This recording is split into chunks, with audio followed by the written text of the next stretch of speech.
Hello student, आज हम discuss करने जा रहे हैं ऑर्गेनिक केमिस्ट्री। ऑर्गेनिक केमिस्ट्री में 15 डेज जो आपका नीट का बचा है, इसमें किस तरह से आप सिस्टमेटिकली स्टडी करें जिससे कि आपका पूरा का पूरा स्कोर आपको मिलता जाए।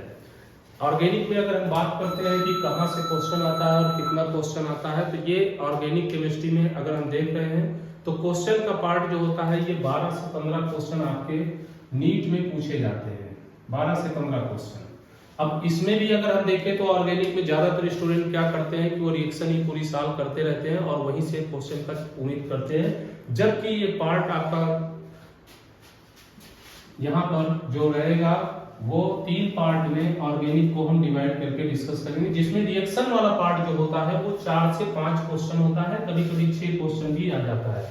तो रिएक्शन में बहुत ज्यादा हमें नहीं टाइम वेस्ट करना है, क्योंकि यहाँ से 5 से 6 क्वेश्चन आपके टोटल रिएक्शन के आते हैं, जिसमें से एक तो रिएक्शन फिक्स होता है हमारा बाई नेम रिएक्शन से।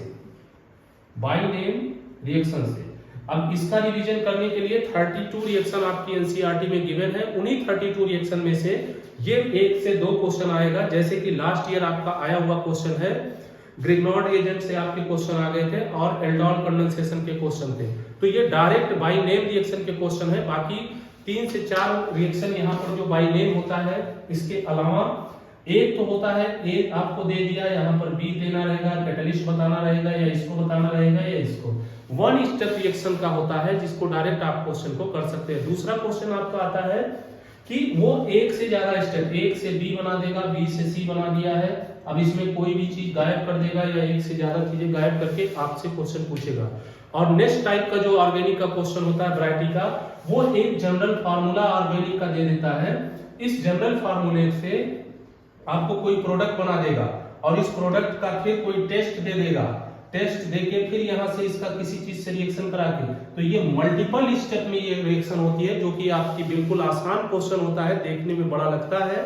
अगर कॉन्सेप्ट क्लियर है आपका तो ये सबसे आसान क्वेश्चन ये होता है। तो ये 3 से 4 वैरायटी के क्वेश्चन है जो हमारे ऑर्गेनिक में आप आते हैं रिएक्शन के पार्ट में। दूसरा अगर हम देखते हैं कि और कहां से क्वेश्चन आएगा, तो दूसरा पार्ट हमारा होता है अप्लाइड केमिस्ट्री, अप्लाइड ऑर्गेनिक। और अप्लाइड ऑर्गेनिक में बेसिकली 4 चैप्टर की स्टडी हम करते हैं। पहला है बायोमॉलिक्यूल, बायोमॉलिक्यूल, दूसरा है पॉलीमर, तीसरा है केमिस्ट्री इन एवरीडे, और फोर्थ है इन्वायरमेंटल केमिस्ट्री। इन चारों चैप्टर से कुल मिला के 4 से 5 क्वेश्चन हर साल आते हैं, कभी कभी 6 क्वेश्चन भी आ जाते हैं, और ये भी ऑर्गेनिक का ही पार्ट होता है। और ये काफी इंपॉर्टेंट और काफी इजी होता है, जो कि आप 4 से 5 घंटे के अंदर इनके सारे क्वेश्चन प्रीवियस के कर सकते हैं और सारा चैप्टर एक बार रिवाइज भी कर सकते हैं। दूसरा पार्ट अगर हम देखते हैं, जो कि हमारा जीओसी का पार्ट होता है, यहां से भी कुल मिला के 4 से 5 क्वेश्चन का टारगेट होता है एग्जामिनर का।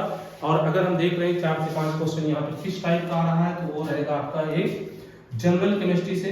अब जनरल केमिस्ट्री में भी ढेर सारे पार्ट आपके बन जाते हैं, जैसे बॉन्ड लेंथ आ सकता है, बॉन्ड क्या स्ट्रेंथ आ सकता है, और ज्योमेट्री आ सकती है आपका, यहाँ पर अल्फा बीटा गामा कार्बन से रिलेटेड पूछ सकता है, या फिर आपका पूछ सकता है इसका हाइब्रिडाइजेशन क्या है, और आपसे यहाँ पर पूछा जा सकता है डिग्री ऑफ सैचुरेशन क्या है, आइसो एल्केन है, एन एल्केन है या नियो एल्केन है, इससे भी रिलेटेड क्वेश्चन बन सकते हैं, या फिर इसमें नंबर ऑफ सिग्मा बॉन्ड या पाई बॉन्ड पूछा जा सकता है। तो ये सारी वैरायटी, या फिर एरोमेटिसिटी से पूछा जा सकता है क्वेश्चन कि कंपाउंड एरोमेटिक है, नॉन एरोमेटिक है या एंटी एरोमेटिक है।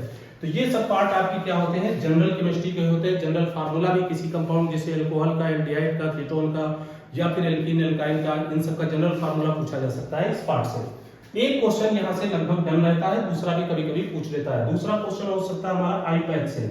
आईपैक से क्वेश्चन 100% डन नहीं होता है, यहाँ से आए, लेकिन एप्लीकेशन ऑर्गेनिक में इसका जरूर रहता है। तो ये चैप्टर काफी इंपॉर्टेंट होता है और बहुत इजी है, 15 मिनट का टॉपिक टोटल होता है। ये आइसोमर दूसरा टॉपिक होता है। आइसोमर से भी ये 100% गारंटेड नहीं होता है कि यहाँ से क्वेश्चन आए, लेकिन ज्यादातर आपका यहाँ इन दोनों में से कोई ना कोई एक क्वेश्चन दे देता है। अब यहाँ से आइसोमर से 2 से 3 वैरायटी के क्वेश्चन टोटल बनते हैं। एक तो टोटल नंबर ऑफ आइसोमर पूछ लेता है, दूसरा ये पूछ लेता है कि कौन सा आइसोमर है। ये 2 क्वेश्चन के बाद जब हम आप स्टीरियो केमिस्ट्री का जो आइसोमर देखते हैं जैसे कि ऑप्टिकल या ज्योमेट्रिकल, तो वहां पर हमसे 2-3 क्वेश्चन और पूछ लेता है, स्टेबिलिटी पूछ लेता है इसका कि स्टेबिलिटी किसकी कितनी है कितना नहीं है। दूसरा आप ऑप्टिकल आइसोमर में जाते हैं तो वहां पे कायरल है, कंपाउंड कितने कायरल कार्बन प्रेजेंट है, कितने कायरल नहीं है, सैचुरेटेड है, अनसैचुरेटेड है, उसके बाद उसमें सिमेट्री है नहीं है, जिनसे रिलेटेड क्वेश्चन आपका ये बना लेता है एक्स्ट्रा। बाकी नॉर्मल अगर देखें तो टोटल नंबर ऑफ कार्ब ये पूछेगा आइसोमर, या फिर आपसे कौन सा आइसोमर है वो पूछ लेता है। नेक्स्ट टॉपिक इसमें पीओसी होता है। पीओसी से 100% एक क्वेश्चन डन होता है, दूसरा भी क्वेश्चन आ सकता है, 2-2 क्वेश्चन पूछे जा सकते हैं यहाँ से, क्योंकि पार्ट ये है तो बहुत छोटा। इसमें टेस्ट होता है और क्वालिटेटिव एनालिसिस होती है, और इसके बाद इसमें कुछ फार्मूले बेस्ड भी होते हैं जैसे कि जल्डाल मेथड है और लिविक मेथड है, कि सीरियस मेथड है। इन सबसे रिलेटेड आपके कुछ फार्मूले दिए हुए हैं, वहां से आपको इनके परसेंटेज निकालने होते हैं। तो ये पार्ट आपका रहता है जहां से फिक्स होता है 1 से 2 क्वेश्चन, ये 100%, और एनसीईआरटी के बाहर यहां से क्वेश्चन नहीं आ सकता है। और नेक्स्ट आपका है रिएक्शन मैकेनिज्म। रिएक्शन मैकेनिज्म से देखें, अगर डायरेक्ट क्वेश्चन जो आते हैं वो 2 से 3 आते हैं, या कभी कभी इनडायरेक्ट क्वेश्चन जो होते हैं वो यहाँ पर इन्वॉल्व हो जाते हैं।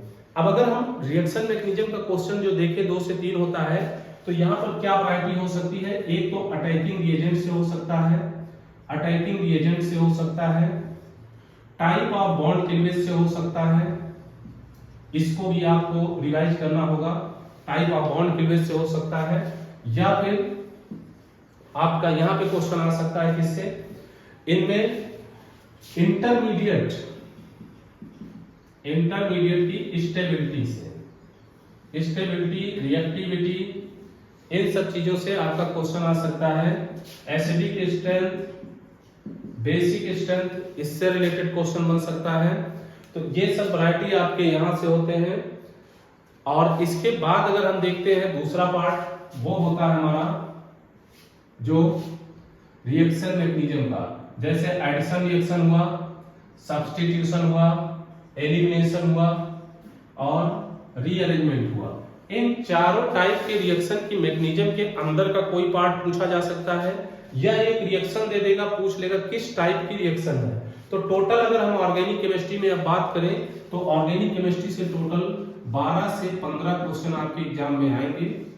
और यहाँ पर अगर ये ढंग से इतने की आप रिवीजन कर लेते हैं तो 100% क्वेश्चन आपके क्लियर होंगे। और 12 से 15 क्वेश्चन करने में भी ज्यादा से ज्यादा आपको 7 से 8 मिनट का टाइम लगेगा नीट में। तो जितने पॉइंट हमने बताए हैं इसको आप बड़े आराम से रिवाइज कर सकते हैं, और इनमें से कुछ इंपॉर्टेंट पॉइंट की वीडियो भी हम रिवाइज कराने के लिए डाल देंगे, जिससे आपको और हेल्प मिल जाएगी और ये चीज आपका क्लियर हो जाएगा।